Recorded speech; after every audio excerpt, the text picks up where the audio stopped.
గా నేర్చుకోవాలా? అప్టాక్స్ తో మా ఉచిత లైవ్ వెబినార్లలో చేరండి. ఆల్గో ట్రేడింగ్ కేవలం ₹10 బ్రోకరేజీ అందుబాటులో ఉంది. ఇప్పుడే అకౌంట్ ఓపెన్ చేయండి.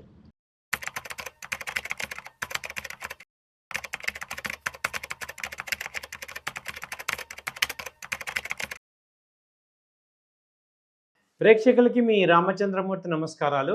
ఇవాళ ఈ వీడియోలో మనం బ్యాంకుల్లో కానీ అలాగే ఎన్ఎస్సి సెబీ వద్ద కానీ 1.1 లక్షల కోట్లు డబ్బు ఉంది. ప్రజల యొక్క డబ్బు, అది ఎవరు కూడా క్లెయిమ్ చేయట్లేదు. సో చాలామంది వాళ్ళు క్లెయిమ్ చేయలేకపోతున్నారు. 1.1 లక్షల కోట్ల డబ్బు ఉంది. దీని డీటెయిల్స్ ఏంటి, ఎందుకు ఇలా ఉంది ఏంటనేది ఈ వీడియోలో చూద్దాం. ఎవరు పట్టించుకోకుండా మిగిలిపోతున్న ఆర్థిక ఆస్తులు అంతకంతకు కూడా పెరిగిపోతున్నాయి. ప్రభుత్వం సమర్పించిన తాజా గణాంకాల ప్రకారం 2025-26 ఆర్థిక సంవత్సరం ముగింపు నాటికి క్లెయిమ్ చేయని ఆస్తుల విలువ 1.1 లక్షల కోట్లకి చేరింది.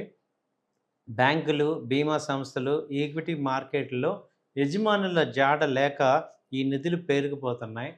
కేంద్రం మీ డబ్బు మీ హక్కు లాంటి ఎన్నో అవగాహన కార్యక్రమాలు చేపడుతున్నా క్లెయిమ్లు ఆశించినంత స్థాయిలో పెరగటం లేదు. ఎక్కడెక్కడ ఎంత సొమ్ము ఉంది అనేది చూస్తే మొత్తం 1.1 లక్షల కోట్లలో 83,000 కోట్లు బ్యాంకు డిపాజిట్ల రూపంలో ఉన్నాయి. వీటితో పాటు 10,000 కోట్ల ఈక్విటీ పెట్టుబడులు, అలాగే 14,000 కోట్ల జీవిత బీమా పాలసీల రూపంలో క్లెయిమ్ చేయకుండా ఉన్నాయి. ప్రస్తుతం ఈ నిధులు వివిధ నియంత్రణ సంస్థల ఆధీనంలో ఉన్నాయి. ఆర్బీఐ తన పరిధిలోని నిధుల్ని డిపాజిటర్ ఎడ్యుకేషన్ అండ్ వెల్ఫేర్ ఫండ్లో ఉంచగా, సెబీ ఈక్విటీ నిధులను ఇన్వెస్టర్ ప్రొటెక్షన్ ఫండ్ దీనిలో ఉంది. ఇప్పుడు సమస్య ఎక్కడుంది, ఎందుకు ఇంతమంది తీసుకోవట్లేదు డబ్బులు అని చూస్తుంటే ఎక్కడ ప్రధానంగా ఉందంటే, కేవైసీ ప్రక్రియను డిజిటల్గా కాకుండా పత్రాల రూపంలో నిర్వహించిన పాత ఖాతాలకు సంబంధించి పాన్ మరియు ఆధార్ అనుసంధానానికి ముందు ఖాతాదారుల చేతిరాతను నమోదు చేశారు. కొన్ని పేర్లలో అక్షర దోషాలు ఉన్నాయి, అలాగే తాత్కాలిక చిరునామాలు మాత్రమే ఉన్నాయి.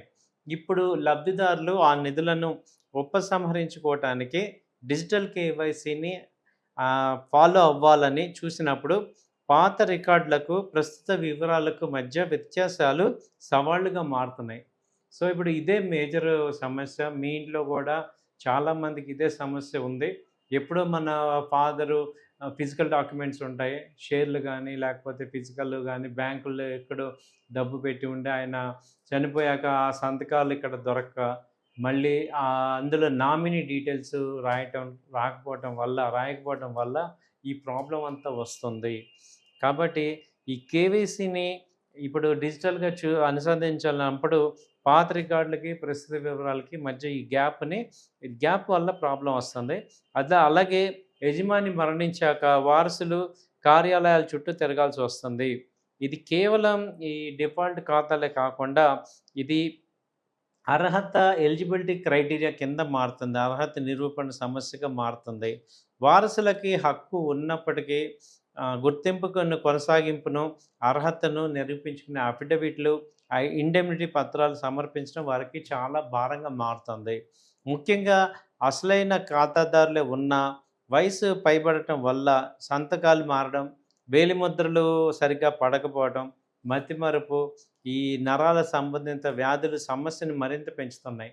వాస్తవ ఖాతాదారులు మరణిస్తే వారి వారసులకు ఆయా పెట్టుబడుల వివరాలు తెలియకపోవడం, వివరాల్లో పొరపాట్ల వల్ల కేవైసీకి సరిచేయకపోవడంతో వాటి గురించి తెలియడం లేదని చెప్తున్నారు.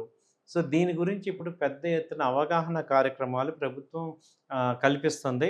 సో క్లెయిమ్లను ప్రోత్సహించడానికి ఉద్గమ్ వంటి ప్రత్యేక డిజిటల్ వేదికలను కూడా అందుబాటులో తీసుకొచ్చారు.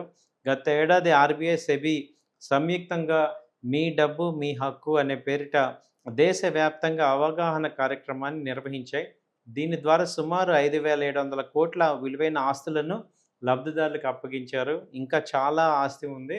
సో ఈ వీడియో ద్వారా మీ అందరికీ చెప్పేది ఏంటంటే, మీరు మీ మీ యొక్క మీరు వారసులైతే అలాగే మీ యొక్క మీ తాతగారు, మీ నాన్నగారు వాళ్ళ ఆస్తులు ఏమన్నా ఉంటే మీరు బ్యాంకుల్లో క్లెయిమ్ చేయకుండా ఉంటే ఈ ఉద్గమ్ అనే ఒక ప్రోగ్రామ్ ఉంది. దానిలో చూసుకోవచ్చు.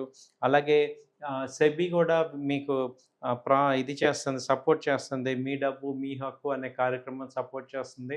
సో, అలా వాళ్ళని కలిసి దాని యొక్క కేవైసీని డిజిటల్ చేసుకోవటం, దానికి ఏదన్నా ఇండెమ్నిటీ పత్రాలు కానీ ఇవన్నీ కూడా చూసుకోవటం, వీటిలో చేయటం వల్ల మీకు తొందరగా క్లెయిమ్స్ వస్తాయి. కాబట్టి మీరు ఆ రూపంలో మీరు ఫాలో అయ్యి ఆ డబ్బుని మీరు తీసుకోవాల్సిందిగా కోరుచున్నాం. థ్యాంక్ యూ అండి. నమస్తే.